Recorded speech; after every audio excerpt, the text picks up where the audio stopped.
All right, tonight we're in the Gospel of John, chapter 12. Now, as you can see here, I've given you the breakdown of what we will find in chapter 12. There's going to be four separate things that we find in this chapter. Number one, Jesus is going to be anointed with the ointment in Bethany. And then he's going to have his triumphal entry into Jerusalem.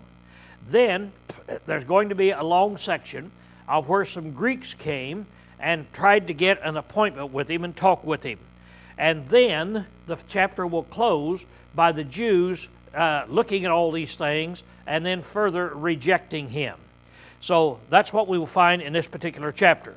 Now here's the interesting thing as you look at it, and that is this is the last week of Jesus' life that we're going to be studying about starting tonight. From here on, the Synoptics and John will cover the same material. So you remember the Synoptics cover Jesus' life back in the land of Galilee, and John is covering it down in Judea. Now then, we'll find here that you're going to have these parallel passages. So tonight, if you wanted to read the parallel passages in Matthew and Mark, there's where you'd find them. In Matthew 26 and in Mark 14, they will tell the same story that we're going to be studying here tonight in this particular section. And from here on, that will be true. Now, it will be true only in this difference, that if you stop and think about where we are in the book of John, we've finished chapter 11. We're starting with chapter 12. Now, from chapter 12 on through chapter 21, the whole thing is going to be about the last week in the life of Christ. So here we're going to have almost half of the book of John talking about Jesus' life down in Jerusalem. When you get over to the Synoptics, Matthew, Mark, and Luke, that is not going to be the way that they'll treat it.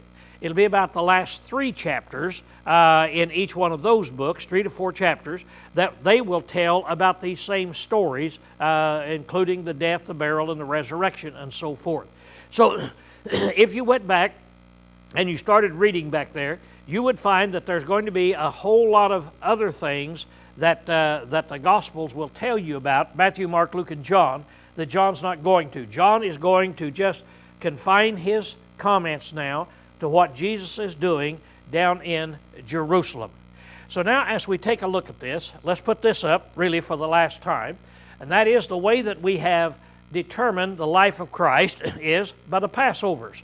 That you started out, he has spent just a little time in Galilee, then he went down to the first Passover. Then we started out with those verses, and we find he has gone to 3 Passovers. Now this is the last Passover that he's going to.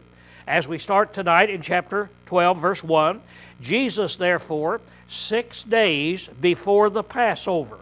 So now then, we know that it's 6 days before the Passover comes. So it's in the last week, and from here on, that's what we're going to be studying about. So just keep in mind, 6 days from now, Jesus will be put to death as we study in the Gospel of John. Now, as we start in here in chapter 12, it says, Jesus therefore 6 days before the Passover came to Bethany, where Lazarus was, whom Jesus raised from the dead. So they made him a supper there, and Martha served, but Lazarus was one of them that sat at meat with him. So now, to kind of give us a perspective again in here for the countryside, the way it looks where Jesus was, this picture is taken up on the Temple Mount, where the temple is. Now, as you look over there, that is Mount Olives. Now, right on the other side of that mount, just right on the other side of that mount, is a little city called Bethany. And that is where Jesus is right now. It's really 7/8 of a mile, not quite a mile, from here, where the picture's taken, over the hill, up there to that little town of Bethany.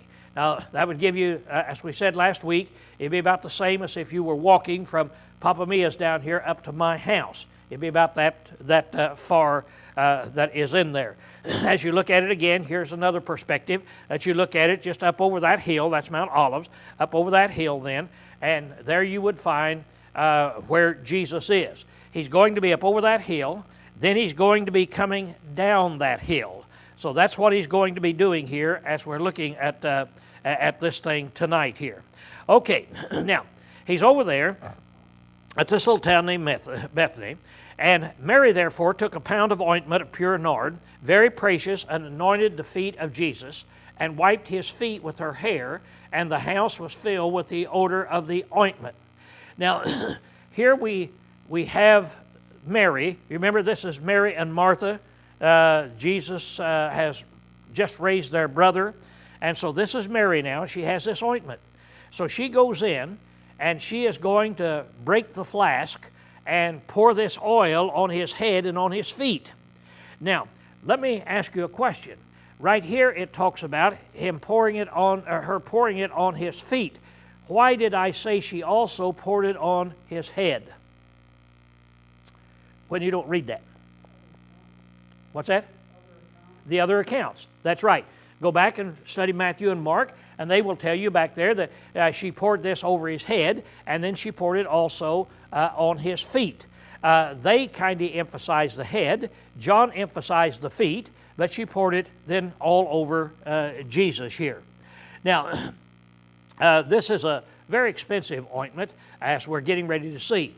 Now, Judas Iscariot, one of his disciples that would betray him, saith, Why was not this ointment sold for 300 shillings and given to the poor? So now he gets upset. He looks at this, and he said, Why wasn't it sold for 300 shillings? Now that gives us the cost of this thing that's here. Now, a shilling was a day's wages. If you put it into today's money, I think if you take just the average worker that goes out and works, he'd be making about $200 a day. If that be true, this then would be worth about $6,000 of this ointment that she's got here. Now, if you want to say, well, I don't think that people make quite that much, and however you want to do it, it doesn't make any difference. I don't know how much people make. It's just construction. It seems to be somewhere in that vicinity. But you bring it down. We're looking in here at a $5,000, $6,000 bottle of ointment that's here. This ointment would have been brought way down from the south and been brought on the back of a camel and for hundreds of miles to get it up here, and it's very, very expensive. So he then says, why wouldn't he have sold this and given it to the poor?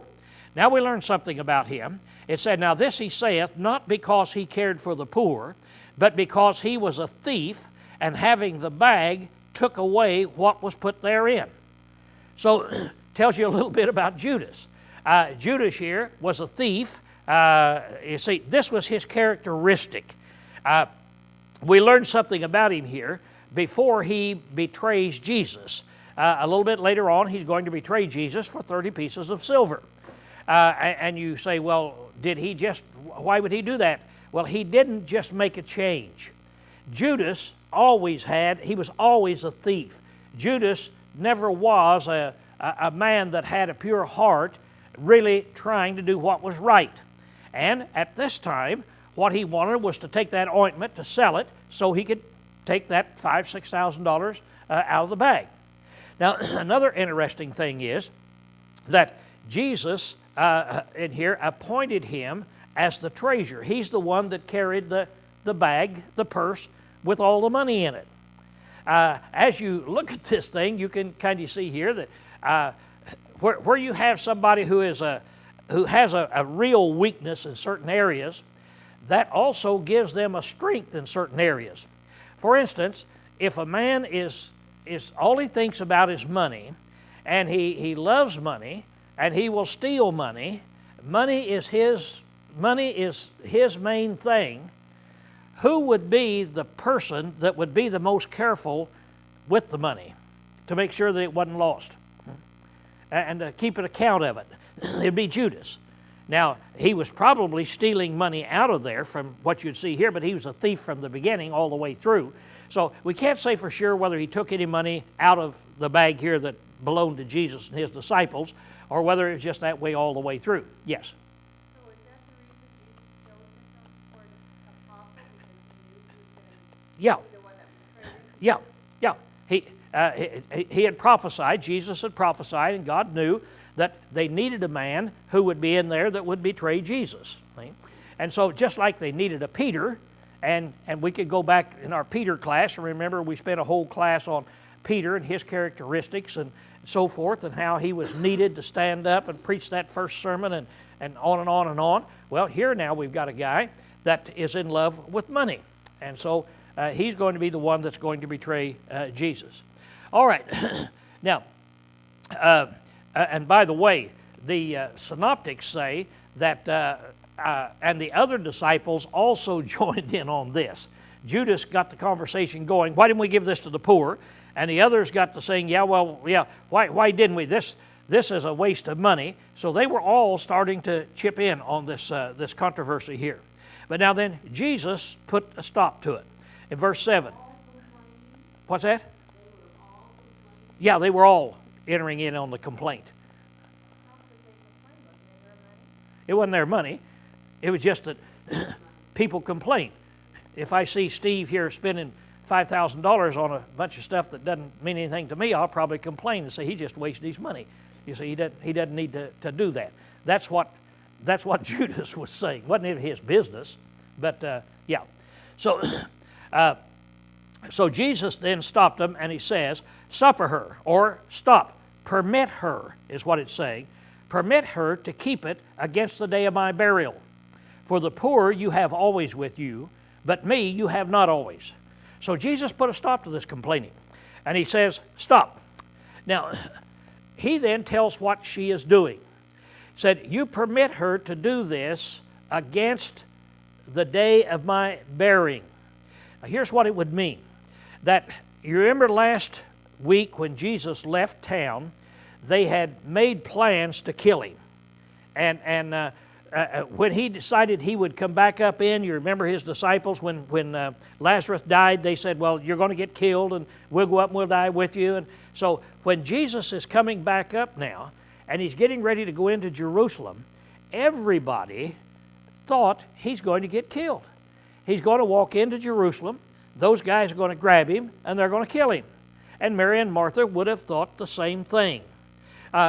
We've got to put ourselves back in there and think they were real people, they lived in a real time, and this is the way that they would think, just like Judas in doing this thing. So Mary, she's concerned, if he's going in there, he's going to die. And she's been saving this ointment to anoint his body. See, that's what she's been saving it for. This was a custom that the people did. They wrapped the body like we talked about Lazarus being wrapped. Then they would pour ointment over it, and it was a way of showing respect to the dead. She'd been keeping this to do that. And so she now is concerned and knows pretty well, it appears, that she's not going to be able to do that. He's going to go in, he's going to get killed, and she's not going to be able to anoint his body the way she wanted to. And so she now is doing it while he's alive, before he goes into Jerusalem the next day. So Jesus said, let her alone and leave her with this, but she's anointing it against my death there. So he stopped him. He said, if you're interested in the poor, you have the poor always with you, but me you have not always. In other words, Jesus knew in 6 more days he was going to be put to death. Well, he went into town then. And verse 9, and the common people, therefore, of the Jews learned that he was there. That's the common people, not the Sanhedrin, not the rulers. But they learned that he was there, and they came not for Jesus' sake only, but that they might see Lazarus also, whom he had raised from the dead. Now let me ask you, if you had been a Jew, would you have been interested in going out and seeing Lazarus, who had been raised from the dead?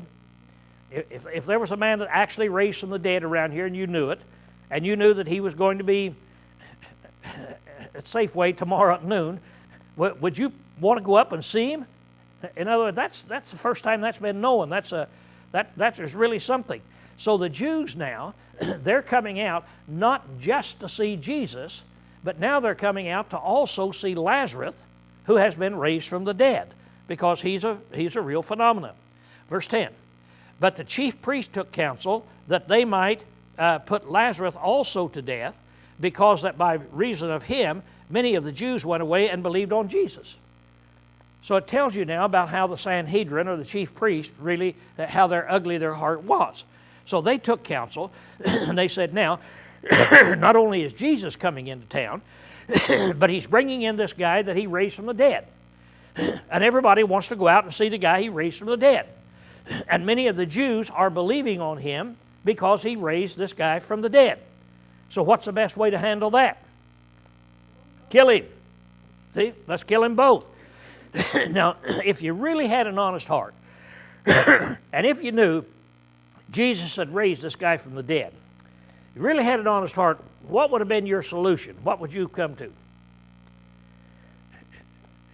You'd have said, you know, I'm going out and worship this man. I mean, this man has to be the Christ. See, he has to be the Christ. And even if I doubt that he raised him from the dead, maybe he didn't, I'd sure like to talk with Lazarus, and if I've got an honest heart, what would I be asking him? What would I want to know?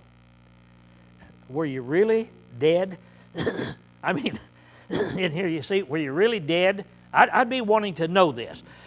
But they don't have that honest heart. They're not interested in that. So they're wanting to kill Lazarus. Now then in verse 12, on the morrow, the next day, a great multitude that had come to the feast, when they heard that Jesus was coming to Jerusalem, stopped. Josephus tells us that there would have been somewhere between 3 and 4 million people in Jerusalem at this time. So it's massive multitudes of people that was there. So now these people, when they heard Jesus was coming into Jerusalem, now that's the reason I put this picture up here. Jesus is up there and he's coming down across that mountain, see, over here. And if we look at it this way, he's right on the other side. He's going to be coming down this mountain. So these people that's standing up here where the picture's taken, they now start rushing out. They hear that Jesus is coming. So we're going to go out and meet Jesus as he is coming in. All right. They then took the branches of the palm trees and went forth to meet him and cried out, Hosanna! Blessed is he that cometh in the name of the Lord, even the King of Israel. So they go out and they meet Jesus. They take palm leaves with them. Now, palm leaves were always recognized as symbols of peace, like a dove, in the bird family there. So they took these palm leaves with them, and they're waving the palm leaves that's out there. And then here's what Jesus does. By the way, they cried out, Hosanna, and the word Hosanna means save us. So they're out there, save us. Now, from their viewpoint, did they mean the same thing that you mean when you say, I want to be saved? When you say, I want to be saved, what are you talking about? I want to be saved from my sins. I want to be able to go to heaven. Now, these people, being Jews, when they were looking for the Christ, and the Christ would come and save them, what salvation would they have been talking about? Save them from Rome, their imprisonment. So here comes our hero, here comes our leader, here comes our new king. So they're coming out, and so save us in this. And Jesus, having found a young ass, sat thereon as it is written. And so in Zechariah 9:9, it says, Fear not, daughter of Zion. That's a name, term for Jerusalem. Behold, thy king cometh, sitting on an ass's colt. So Zechariah had prophesied that when the Messiah, the king, came, he would come in riding on the colt of an ass. Now, an ass is a mule or a donkey. And he said, now he's going to come in riding on this. Now, the unusual thing about that is that a horse was an instrument of war. A donkey or a mule or an ass was an animal known as a peaceful animal. Now, they were a distinguished animal. Today, here in America, we kind of laugh at them, and you're as stubborn as a donkey, and we do these things. But donkeys and mules had a great deal with settling this country because they can do things that horses can't do. Horses can do things that they can't do. And so back in this period of time, a horse was known as a warring instrument. That's what they were for, trained to run people down. a donkey or an ass, that's what King David rode on. In other words, you say that was his limousine, what King David rode on. That's what he gave to Solomon to ride down for his coronation to become a king. So it was an animal of distinction. It was an animal that a king would ride on. So as these Jews might have thought, here comes the Christ. Their mind is geared to Rome. And boy, what we want to do when the king comes, when the Christ comes, when our new king comes, what do we want to do? What's the first thing we want to do when we get this king? What are we going to do? We're going to take care of Rome. See, that was their point. No, he didn't come in riding on that horse, that big white horse. He came in riding on not even a full-grown donkey, but on the colt of a donkey. See, he came in riding on that particular thing as he came down there. There's a picture I pulled up today of what one looks like over in Israel. So he came down riding on that. Now, the interesting thing is, when you go to Matthew and Mark, you go there and Luke, and they will tell you a little bit more about it. They'll tell you that when Jesus started out from Bethany, he sent his disciples over to another little city out here, Bethpage. And he told them, he said, now you go into town, and whenever you run across a donkey with a little colt, you go up and untie it and lead it back to me. How would you feel if I told you, you go uptown, and when you see a Ford, you get in it and drive it back town? Would you ask me any questions? Okay, so you go up there, you just go up there and you just untie it and take off. And then he said, now, if somebody comes out and asks you what you're doing, you tell them the Lord needs him, and he'll let you have him. Well, they go into town. There they find this donkey with this colt. They untie it, start off. The owner comes running out. What are you doing? They said, the Lord hath need of him. Oh, okay. And they set him on. Jesus could look ahead. Jesus knew what they were going to find, you see, up there.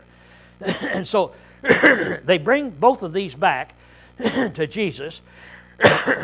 Excuse me. They bring both animals back.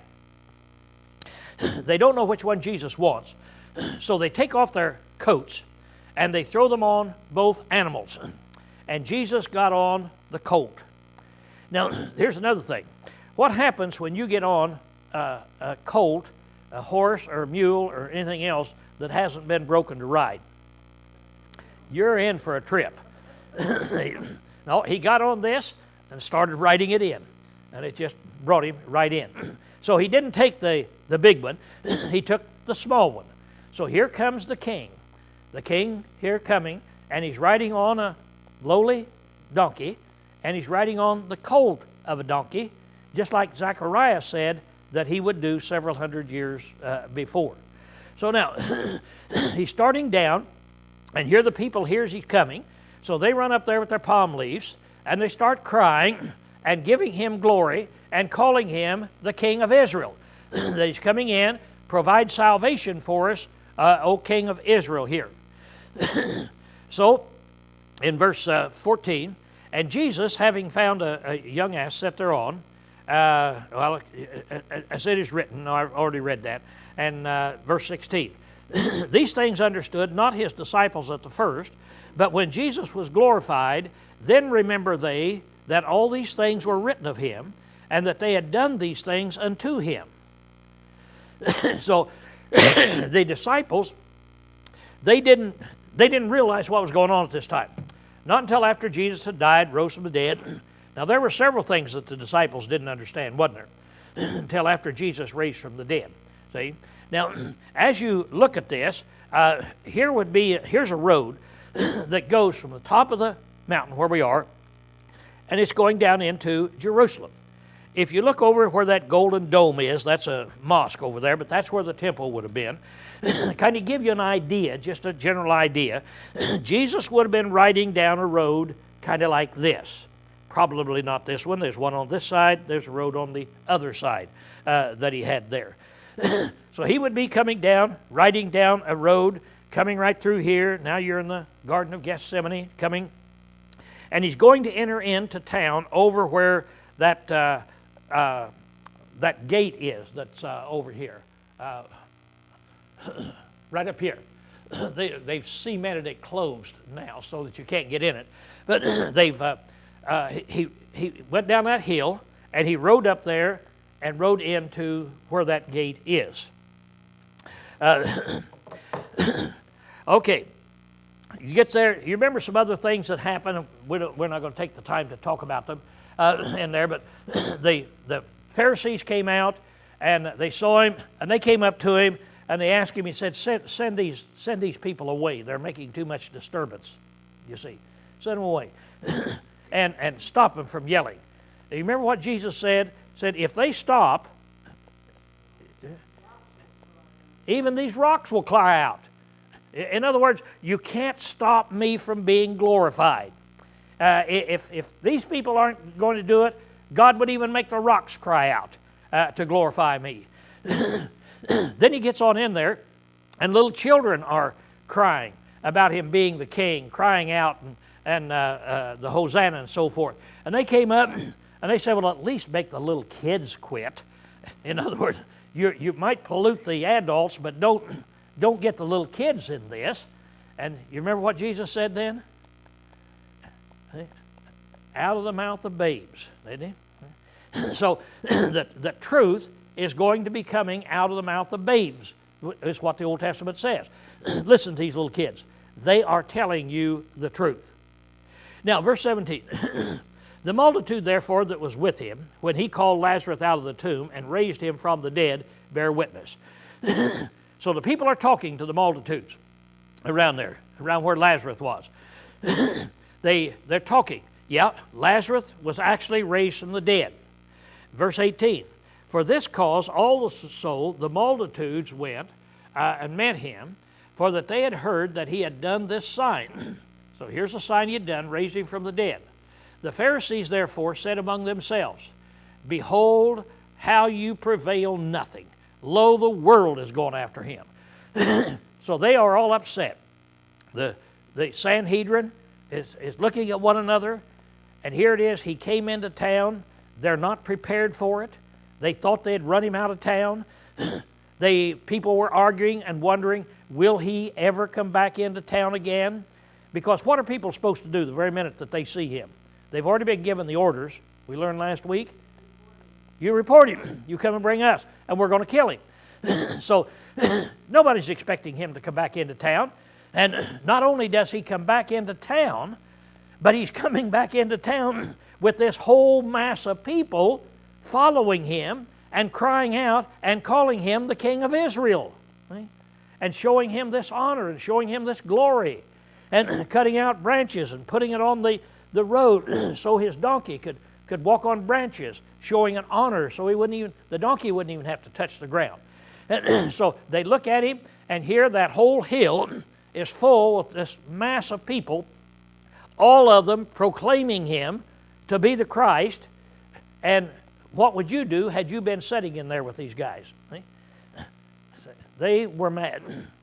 And they started arguing among themselves here, probably the Pharisees and the Sadducees arguing there. But now, you haven't prevailed a thing. You haven't gained one thing on this man.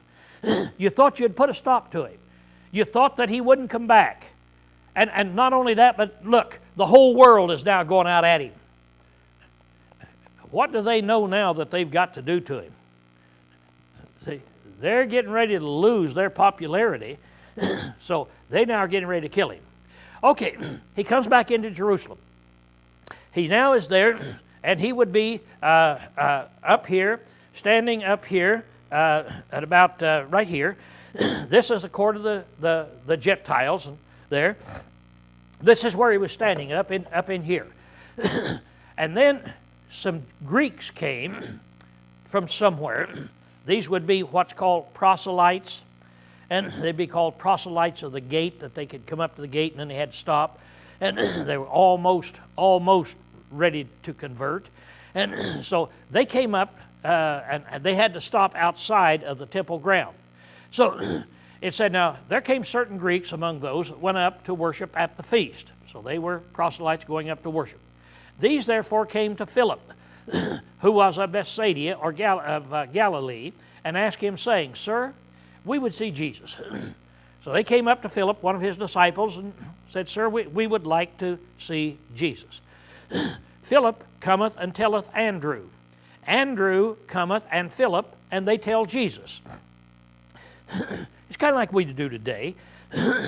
These men come up and they call one of his disciples, and it's the only way they can get in. Would you tell Jesus, in other words, would you have him to come out here where we can talk to him? Would you tell him we would like to see him? And it's kind of an interesting thing. Philip is the only one of the disciples that has a Greek name. So people say maybe that's why they call Philip, to maybe have a little more in common there with him. Then Philip goes and gets Andrew. Have you ever had a job that you didn't particularly want to do, and so you get somebody else to go help you do it? So that's what he does. And so he comes over here then, and they go up to Jesus. So now they ask Jesus this. In verse 23, and Jesus answered them, saying, now I want you to notice, Jesus didn't say, oh, okay, excuse me, I want to go out here and talk to these Greeks. He didn't stop what he was doing. Now he's going to answer the Greeks, but he's not going to stop and take a period of time and so forth to go out and to visit with them. So he answered them and he said, the hour is come that the Son of Man should be glorified. Now that's another term of being put to death, but not only put to death, but what will happen to me when you put me to death? You bury me, I'll be raised from the dead. That's when I will truly be glorified. Now that hour has come. This is it, right here. In 6 more days, it's going to happen. So he answered, the hour is come that the Son of Man should be glorified. Verily, verily, I say unto you, except a grain of wheat fall into the earth and die, it abideth by itself alone. But if it die, it beareth much fruit. So now, he says, you can say this. Now I'm assuming, I don't know, but I'm assuming the Greeks are hearing this. Or at least these disciples will go out and tell the Greeks. You see, this is the way he's responding. So instead of saying, okay, let me go out and talk to the Greeks, he says, okay, let me tell you something in here. He starts out and he says, now the Son of Man is now, his hour has come to be glorified. And I want to tell you something else. If you take a grain of wheat and you don't plant it, and that grain of wheat doesn't die, it'll just sit there and nothing will ever happen. But if you plant it, the grain of wheat will die, and then a new stalk will come up, and how many grains of wheat will be on this new stalk? So if you want to take 1 grain of wheat and you want to make hundreds or thousands of grains of wheat, what do you have to do? Got to bury it. It has to die. So he said, now that's a principle. So what he's saying is, unless I die, I'm not going to be able to save anybody. But it's now come for me to be glorified. And I am just like a grain of wheat. This is a principle, he said, it's all on. That unless I die, you're not going to be saved. But if I die, then I'll be able to produce thousands, millions, whatever it is, of people that I die for, be able to forgive them. So it's his way of saying that very thing. Then he says, he that loveth his life loseth it, and he that hateth his life in this world shall keep it unto eternal life. So I said, now here's another principle. Now, right here he's talking about himself, but he's applying it here and letting them think. Now, he said, I want to tell you something. Anybody now who loves their life in this world, you love this worldly life, you're going to lose it. If you do what you want to do, you're going to lose it. And we're going to see in a minute, Jesus said he didn't want to die. He didn't want to die. But if you're going to do what you want to do in this world, you're going to lose it. But if you hate your life, that is in comparison, life on this earth, or life in eternity, if this one is far superior to this one in here, then you're going to be able to have life that goes into eternity. So he said, we got to make up our mind what we're going to do. And he's talking about himself here, that it's time for him to die, and if I die, I'll be able to bring forth great amounts of fruit. And keep in mind that if I don't die, if I do whatever is necessary to stay alive here, I will lose my life. I will not have done what I came to do. I will not be a savior of anybody. But if I do die, then there's going to be life out here in eternal. And he's saying it in such a way to let them know, and the same thing is true of you that is here, the way he puts it. Then he says in 26, if any man serve me. Now, I try to put this in the context of these Greeks hearing this. These Greeks are coming to him and obviously wanting to know what they can do and so forth. And he's giving an answer, and it's an answer that nobody would expect. See, I'm going to die and I need to die. And if any man would serve him, let him follow me, and where I am, there shall also my servant be. If any man serve me, him will the Father honor. So, you can tell these Greeks listening, that here now is another thing that is in here. And that is, if anybody serves me, the way you do it is you follow me. And if you follow me and are my servant, you're going to be where I am. See? And be up there. So he's telling them, not giving them some kind of a sugar-coated answer, but he's telling them, look, it's time for me to die. I have the responsibility. I'm going to go do it. And if you want to follow me, you want to serve me, then you follow me. And if you follow me, you will have eternal life. You'll be where I am. There. And 27, he said, now, here's where he turns to show his bitter feelings there and there. He said, now my soul is troubled. And what shall I say? My soul is troubled. It's upset. I'm hurting. I'm sorrowful. You remember what Jesus said when he went out to the Garden of Gethsemane here and took his disciples and they went out to that garden that night? The first thing he said, as he went out there, he says, I am so sorrowful I could die. I'm sorrowful unto death. As they go to the garden. Meaning, I'm so sorry. I hurt so bad. I hurt so bad. I could just die. That's how bad I hurt. Then he asked him, he said, you stay here and wait with me while I go up here and pray. And he went up and he prayed. And you remember what he prayed to the Father for 3 hours? Father, if it be possible, let this cup depart from me. See? But not my will, your will. He was hurting. And then what's the next thing that you find that happened to him? His sweat came forth as what? Blood. He started sweating blood.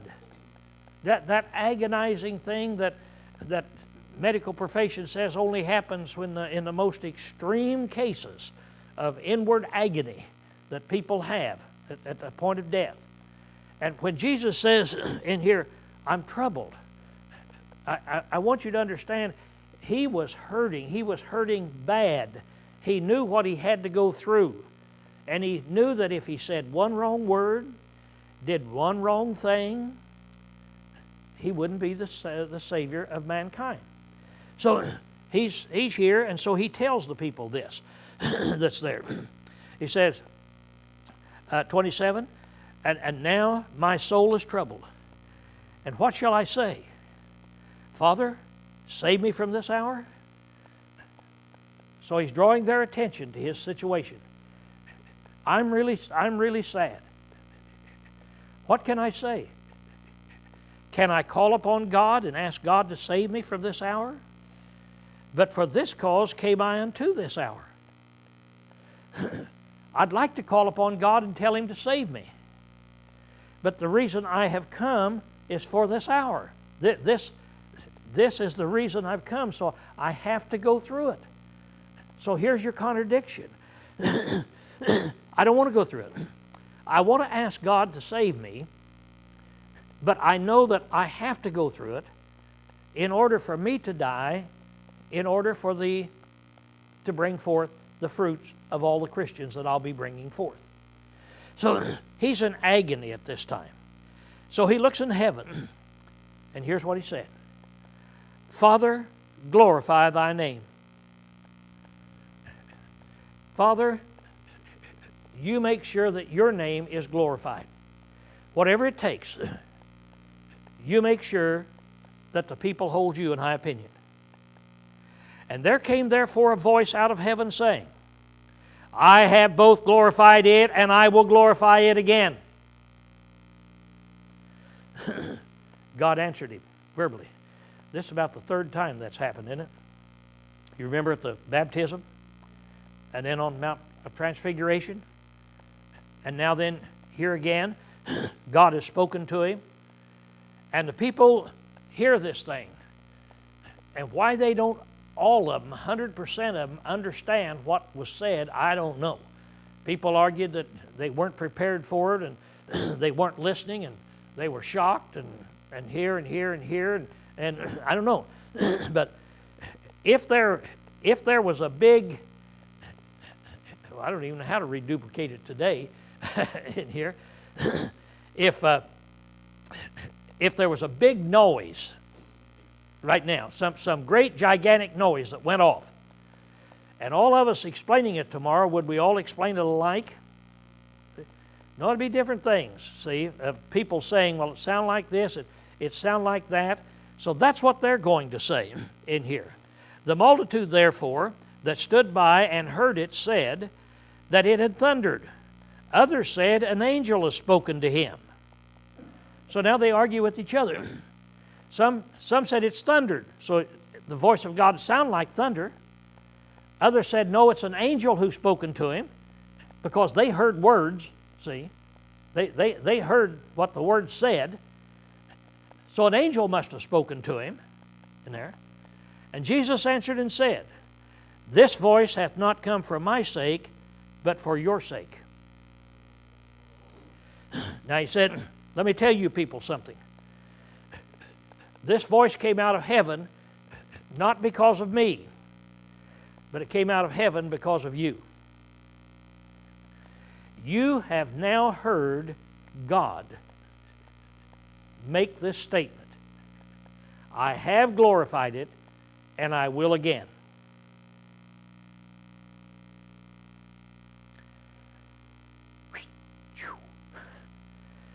When you put this in context, think. These people, how many things have they seen Jesus do?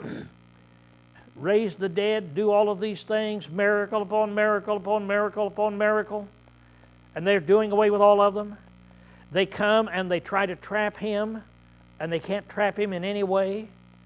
And he gives all these teachings, and people are still denying him. And then all of a sudden, he looks into heaven and said, Father, glorify thy name. And God answers with the voice of thunder. And they still don't believe. They still don't believe. So now then, Jesus makes an observation to them. He said, now is the judgment of this world. Now is the judgment of this world. Now we're coming up to where the judgment of this world is actually taking place. The word judgment means that a separation is taking place, that you're making a decision. A decision is being made that it will go this way or it will go this way.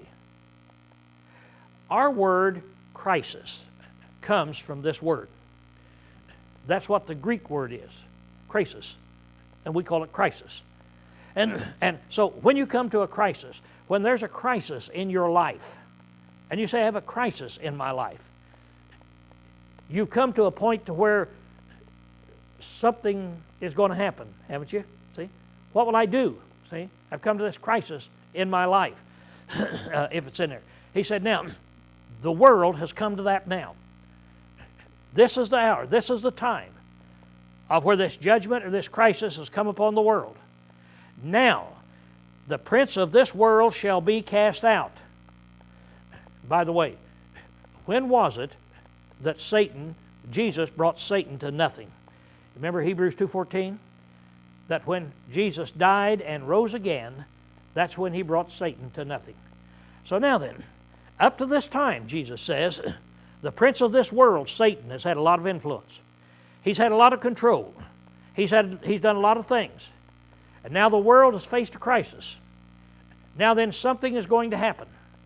It's going to go one way or the other. Either Satan will win, or Satan will be defeated, and I will win, is what he's telling them in here. So he said, now Satan is going to be cast out. And what's going to happen to me?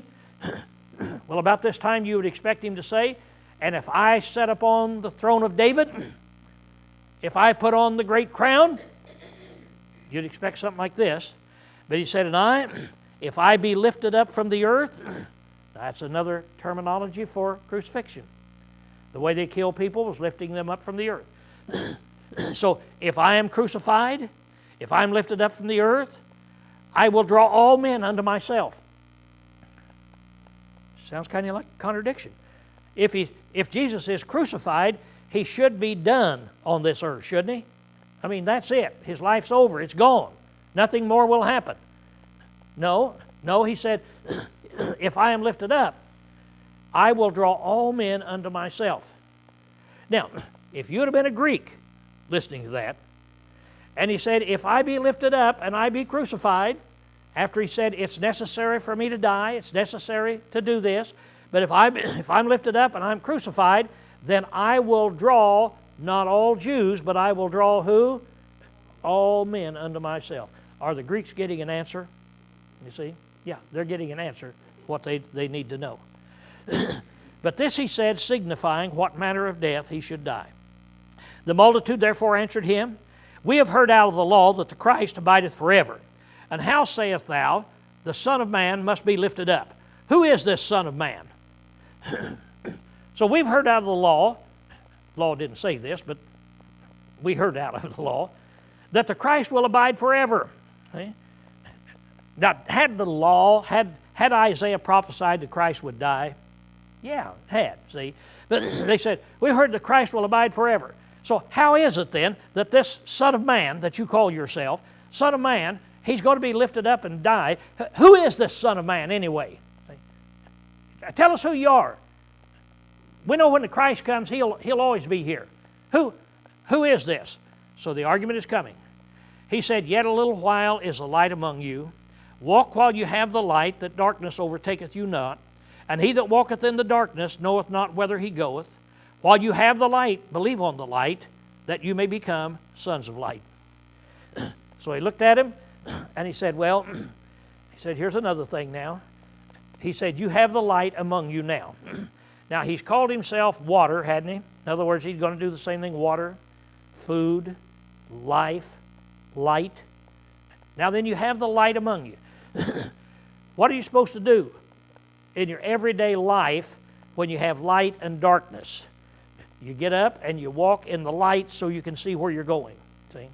Now he said, while the light is here, take advantage of it. Listen to me. That's his point. Because the darkness is going to come, and you're not going to be able to do that. Now these things spake Jesus, and he departed and hid himself from them. So he left and took off. Now, this is going to be the last they see of him until he comes back in on the day that they're getting ready to crucify him.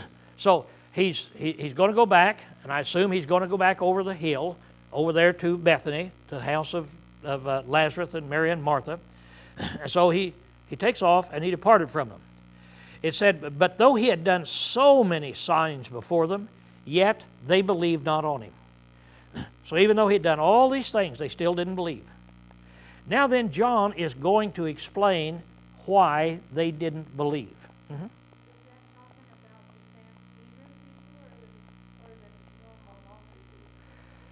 it's talking about the ones who didn't believe. And some in the multitudes did believe and some didn't. See?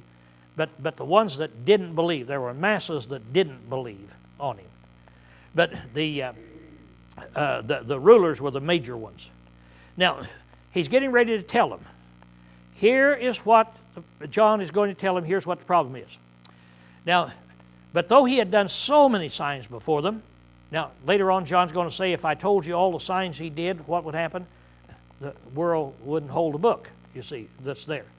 It said, and they believed not on him, that the word of Isaiah the prophet might be fulfilled, which he spake. Now, Jesus did all of these signs and all this teaching to fulfill the words of the prophet Isaiah. Now look at this, because it's kind of hard to get first, but then I think you'll see what it's talking about here in just a minute. Now the prophet Isaiah, the words would be fulfilled. So here's what Isaiah said. Lord, who hath believed our report? And to whom hath the arm of the Lord been revealed? Now the arm of the Lord is the strength of the Lord. To whom has the strength of the Lord been revealed? How was the Lord revealing His strength during the life of Christ? By all of these miracles you see He was doing. Okay, now to whom has it been done? Well, it's all these Jews.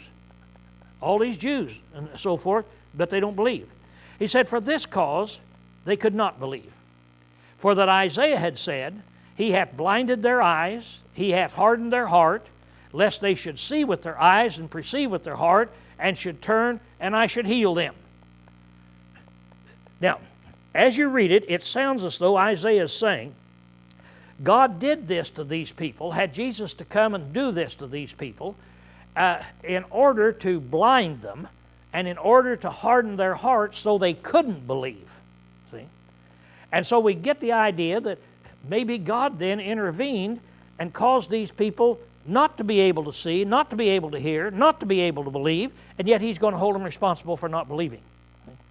And you say, maybe I'm missing something. And we are. God told Isaiah to do this Himself. Back in his day, the Jewish people were horrible. And God sent Isaiah. He said, who can I send? And Isaiah said, here I am, send me. So God sent Isaiah. And He said, now I want you to go out to this hardened people, to this disobedient people. I want you to go out and I want you to preach to them, and you will harden their heart. You'll plug up their ears. You're going to make them mad. They're going to turn away. And I want you to just keep doing it, and just keep doing it, and I want you to just keep doing it until the nation is going to be no more, is really what it is. Now, when you have two groups of people, you have an honest group of people and you have a dishonest group of people that's here. Maybe in our election year, we could say you have the two parties over here that you've got in here. But now, what is the chances today of, let's take the Democrats over here. What's the chances of you telling them anything about the Democrats and they will say, oh, yeah, that's, I understand. What will they say if you bring up anything? Doesn't make any difference what it is. They're not going to listen. They're not going to listen. And the same thing is true over here, right? See? And the way we go that's in here. Now, you see, when truth is expounded and evidence is presented, it does one of two things. It either melts your heart or it hardens you. It's one of the two. Now, I can take Linda over here and I can harden her heart. See? I can harden her heart. That's what this is said over here. Now, if I find Linda wrong in something, which I do all the time, but now, if I find her wrong in something, and so I bring it up, and I say, remember, last week, you were wrong in this, Linda. You said this, and you did this, and she's, well, here. So I bring it up, you did this and here. And so I keep bringing it up, and I keep bringing it up, and I do it publicly, and I do it more open all the time, Everybody's looking at Linda, think, what in the world? And there's Linda, and she's not confessing. What's going to happen to her? She's either going to break down and confess, or she's going to get mad, isn't she? See? One of the two. And so it all depends on her. So I can either soften her heart or I can harden her heart. But it all depends on her. See? Is this like the same thing when Pharaoh's heart was hardened? Exactly the same way like Pharaoh's heart was hardened. It's exactly the same way. Scott used a good illustration the other night. If I walk back there to you right now and just backhanded you and slapped you, I'd have an effect on you, right? See? And what would happen is she'd get mad. She'd look up and say, what are you doing like that? Shut up. And she'd get a little more mad, see? And she'd say, Lowell, that's not nice. I don't care if it's not nice. You're not a nice woman. Shut your mouth. And she's going to get a little madder. She's going to get a little madder. And I'm going to harden her heart. You see this there. Now, did she have another option? Yeah, she had another option, see? And she could have said, look, I can't let him do this. And she had another option. But when something happens to you, you have those two options. Now, here you've got this. What he's saying is that Jesus is going to come, and he's going to do all these miracles here. And he's going to do it, and it's going to cause these people not to see. Okay, take what you've learned so far. Here's these Pharisees and Sadducees and mean, ungodly people, and they're there, and Jesus comes, and he performs a miracle. What does it do to them? And the common people believe on him. What does it do to them? And then he does another thing. What happens? And then another thing. And then he heals the man at the pool. And they call the man at the pool up. How did you see? And he tells them. And what did they do? Did they say, well, we better go listen to this man? No. They get madder and madder and madder and madder and madder. Now let me ask you a question. How many times did God do that to them and make them madder and madder and madder and madder and madder? How many miracles did he give them? How many opportunities did they have? Just one after the other. And what was the end result? They plugged their ears. They closed their eyes. We'll kill him. We'll kill him. So what God was doing, God was trying to convert them, but in doing all these miracles, it just made them madder and madder and madder. So he says, in verse 41, these things saith Isaiah because he saw his glory and he spake of him. So Isaiah could look ahead and see that Jesus was coming, so he's told what would happen. And I'm going to go 5 minutes overtime here tonight to get through chapter 12. So it says, nevertheless, even of the rulers many believed on him, but because of the Pharisees they did not confess it, lest they should be put out of the synagogue. For they love the glory that is of men more than the glory of God. Have we run across this before? Back in chapter 9 with the man back there. But now here it says, even of the rulers many believed on him. But they're not confessing it, are they? Man, if they believed on him and they confessed it in this body of Sanhedrin, they'd be in trouble.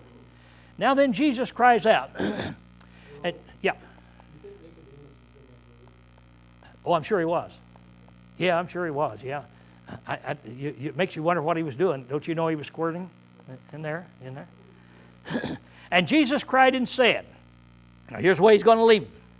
Jesus cried and said, he that believeth on me believeth not on me, but on him that sent me.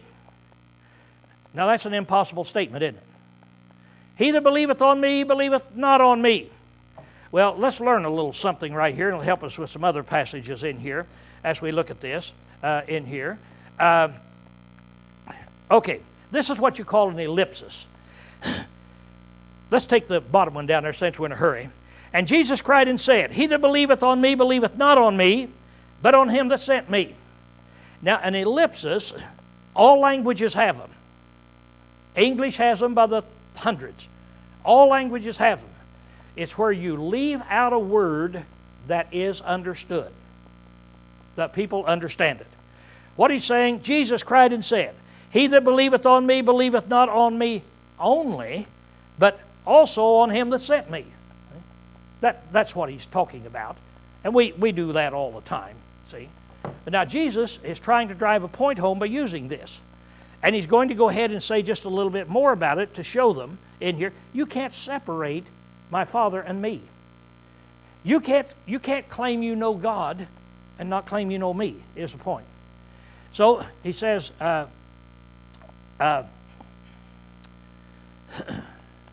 45, and he that beholdeth me, beholdeth him that sent me. So if you behold me, you're seeing God's works. And here, that whosoever believeth on me may not abide in the darkness. So here's the only way you can be in proper relationship with God is by believing on me. And if any man hear my sayings and keep them, I judge him not. For I came not to judge the world, but to save the world. So I'm coming now in here. If you're not going to keep my words, I'm not going to judge you right now. The judgment will be later. But I'm telling you in here what it is. So I came to save the world. Now 48. He that rejecteth me and receiveth not my sayings hath one that judgeth him. The word that I spake, the same shall judge him in the last day. That's what your judge is going to be. So while I'm here with you, here on the Temple Mount, I'm not here to judge you. But you need to understand you're going to be judged. On the last day, you have something that will judge you, and you will be judged by the words that I spake unto you. See? That's going to be your judge. For I spake not from myself, but the Father that sent me. He hath given me a commandment, what I should say, and what I should speak. And I know that his commandment is life eternal. The things therefore which I speak, even as the Father hath said unto me, so I speak. So what Jesus is doing as he's leaving, he's tying himself and the Father together. Tied together. You can't believe in God without believing in me. That if you reject me, you're rejecting God. If you accept me, you're accepting God. Because everything I say, I got the message from God. I say nothing to you except what God told me to say to you. And on the last day, you have something that will judge you, and it'll be these words. So with those words, Jesus is leaving Jerusalem. He's going to come back down here at the end of the week now, in about 5 more days. Going to make his entrance back in. Going to be doing some other things between then. But he'll be coming back in, and that's when they're going to grab him, and they'll finally put him to death then at that time. Yeah, Dave?